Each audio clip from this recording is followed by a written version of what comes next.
ابن عباس رضی اللہ عنہ نے بیان کیا کہ نبی کریم صلی اللہ علیہ وسلم نے فرمایا، اب اسماعیل کو پڑوسی مل گئے۔ انسانوں کی موجودگی ان کے لیے دل جمعی کا باعث ہوئی۔ ان لوگوں نے خود بھی یہاں قیام کیا اور اپنے قبیلے کے دوسرے لوگوں کو بھی بلوا لیا، اور وہ سب لوگ بھی یہیں آ کر ٹھہر گئے۔ اس طرح یہاں ان کے کئی گھرانے آ کر آباد ہو گئے، اور بچہ اسماعیل علیہ السلام جرہم کے بچوں میں جوان ہوا اور ان سے عربی سیکھ لی۔ جوانی میں اسماعیل علیہ السلام ایسے خوبصورت تھے کہ آپ پر سب کی نظریں اٹھتی تھیں، اور سب سے زیادہ آپ بھلے لگتے تھے۔ چنانچہ جرہم والوں نے آپ کی اپنے قبیلے میں ایک لڑکی سے شادی کر دی۔ پھر اسماعیل علیہ السلام کی والدہ ہاجرہ کا انتقال ہو گیا۔ اسماعیل علیہ السلام کی شادی کے بعد ابراہیم علیہ السلام یہاں اپنے چھوڑے ہوئے خاندان کو دیکھنے آئے۔ اسماعیل علیہ السلام گھر پر نہیں تھے، اس لیے آپ نے ان کی بیوی سے اسماعیل علیہ السلام کے متعلق پوچھا۔ انہوں نے بتایا کہ روزی کی تلاش میں کہیں گئے ہیں۔ پھر آپ نے ان سے ان کی معاش وغیرہ کے متعلق پوچھا تو انہوں نے کہا کہ حالت اچھی نہیں ہے، بڑی تنگی سے گزر اوقات ہوتی ہے۔ اس طرح انہوں نے شکایت کی۔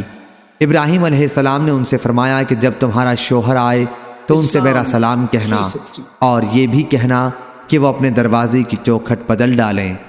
پھر جب اسماعیل علیہ السلام واپس تشریف لائے تو جیسے انہوں نے کچھ انسیت سی محسوس کی اور دریافت فرمایا، کیا کوئی صاحب یہاں آئے تھے؟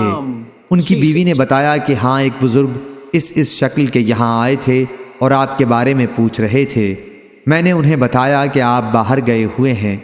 پھر انہوں نے پوچھا کہ تمہاری گزر اوقات کا کیا حال ہے؟ تو میں نے ان سے کہا کہ ہماری گزر اوقات بڑی تنگی سے ہوتی ہے۔ اسماعیل علیہ السلام نے دریافت کیا کہ انہوں نے تمہیں کچھ نصیحت بھی کی تھی؟ ان کی بیوی نے بتایا کہ ہاں، مجھ سے انہوں نے کہا تھا کہ آپ کو سلام کہہ دوں، اور وہ یہ بھی کہہ گئے ہیں کہ آپ اپنے دروازے کی چوکھٹ بدل دیں۔ اسماعیل علیہ السلام نے فرمایا کہ وہ بزرگ میرے والد تھے اور مجھے یہ حکم دے گئے ہیں کہ میں تمہیں جدا کر دوں، اب تم اپنے گھر جا سکتی ہو۔ چنانچہ اسماعیل علیہ السلام نے انہیں طلاق دے دی اور بنی جرہم ہی میں ایک دوسری عورت سے شادی کر لی۔ جب تک اللہ تعالیٰ کو منظور رہا، ابراہیم علیہ السلام ان کے یہاں نہیں آئے۔ پھر جب کچھ دنوں کے بعد وہ تشریف لائے تو اس مرتبہ بھی اسماعیل علیہ السلام اپنے گھر پر موجود نہیں تھے۔ آپ ان کی بیوی کے یہاں گئے اور ان سے اسماعیل علیہ السلام کے بارے میں پوچھا۔ انہوں نے بتایا کہ ہمارے لیے روزی تلاش کرنے گئے ہیں۔ ابراہیم علیہ السلام نے پوچھا کہ تم لوگوں کا حال کیسا ہے؟